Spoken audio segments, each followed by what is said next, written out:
Ben Davidson here with the EuroHooplife interview. We're interviewing Antonio.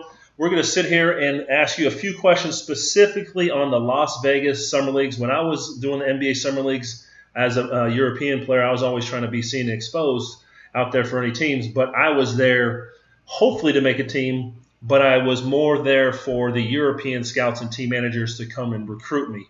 What is your insight as a professional NBA scout for how many years have you been scouting? I have 5 years. 5 years. So you got a plethora of time to be able to know what's the ins and outs. But right now, Vegas is the largest camp. They hold it in the end of July, beginning of August.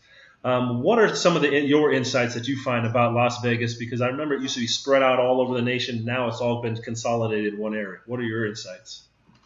So the Vegas Summer League has grown exponentially, and it's become, now you're seeing games where they're actually sold out. And the Lakers, of course, when they drafted Lonzo Ball, game was sold out.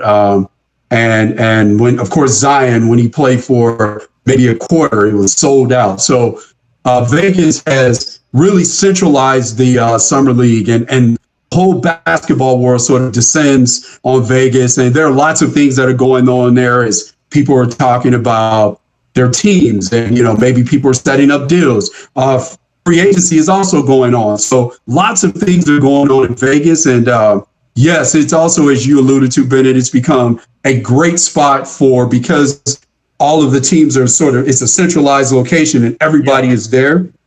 All of the European teams as well, a lot of the high-level European teams, I should say, are there as well, evaluating players, and oftentimes players are looking to, make that jump to the NBA, but really get that exposure to those top leagues in Europe. So it's a great proving grounds for players as they are trying to make their way, for sure. And it's awesome. And you just walk in between the Thomas and Mack and Cox Pavilion. Yep. So it's great, and great experience for sure. So and obviously that's kind of the spearhead of all the top players. You have some of the vets who are probably going to pop in for a game, maybe play, but they're not making it mandatory to come out and play due to injury, or just like, hey, get some rest. You also have some of these EuroBasket. You have some of these other smaller, specifically based for European exposures. Personal experience, I felt that you were getting a lot of beginning agents that were first 2 years, maybe the third ranking, maybe some lower teams in Mexico or Uruguay. Is just kind of the basis. Like, what are your thoughts on some of those smaller European basket exposure camps?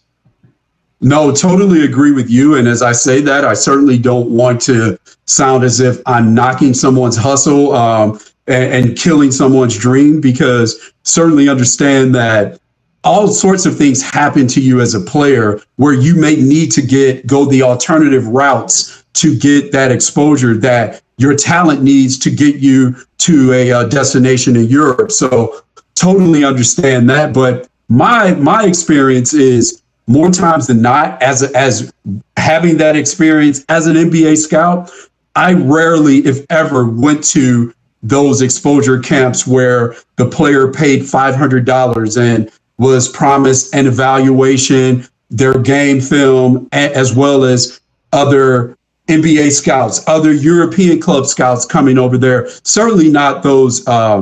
It's rare for those top level teams in Europe to frequent those types of events. Okay. So my experience has been they haven't been all that helpful. This is coming from experience as a player. This is also coming from having other players ask me about those, or having players actually attend those and not get that exposure that they felt like their game deserves. And, certainly it works for some players. I'm not saying at all that 100% it never works, but I would say if I were, Vegas, operative words, Las Vegas, if I were using gambling odds, more times than not, they probably won't work to get you that exposure that you need. Well said. And that's kind of the way I feel. And that's obviously what the word around that is. Okay, so let me ask you this. For myself, in an example, I was accepted for the first 5 years into European, the NBA summer leagues. But I was also at the end of my career, and I was going out and I was doing some of those, one or two of those exposure camps. If you cannot get picked up by a team for those NBA summer leagues, what do you recommend a player do? Is it go over to Europe and find an exposure camp over there? What do you think the best plan of attack is?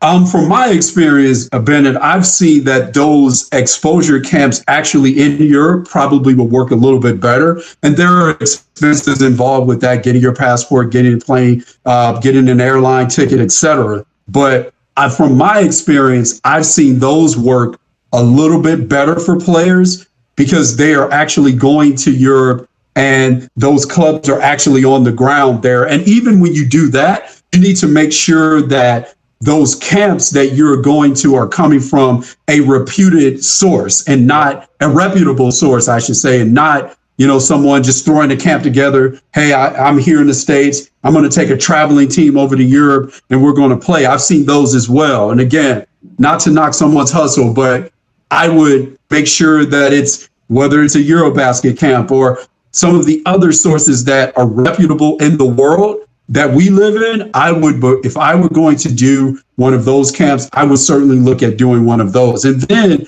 the other thing is use social media to your advantage. This is a time where you can actually take your destiny into your own hands by going to EuroBasket, and you can look at a lot of the contact information for teams, and you can go to the team websites and see contact information for the directors of the clubs, the coaches, etc.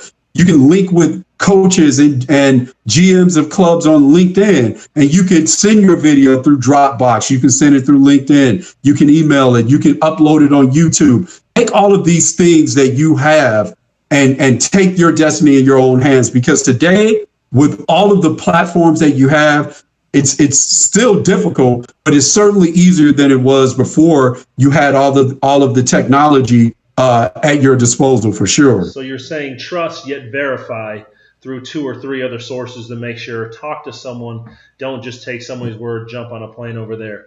That's kind of like in the investing world. Trust yet verify the sources. Go put your hand exactly on the property, right. See what kind of neighborhood it's in before you actually sign the paperwork for that piece of property. No question. Tony Williams, thank you for your insight. I feel like I'm going to ask you to delve into that brain of yours about some more intellectual, more in-depth conversation. This has been great.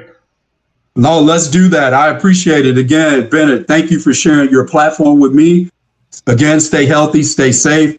I appreciate it. And we'll talk soon for sure. Yes, and if people want to find you, they can find you Antonio Williams, LinkedIn. That's where we got in contact with each other. Send a message to them, and more than willing to converse and educate people. Thank you for your time. No, thank you. I appreciate it. Thanks again. Outstanding. Bye. Take care.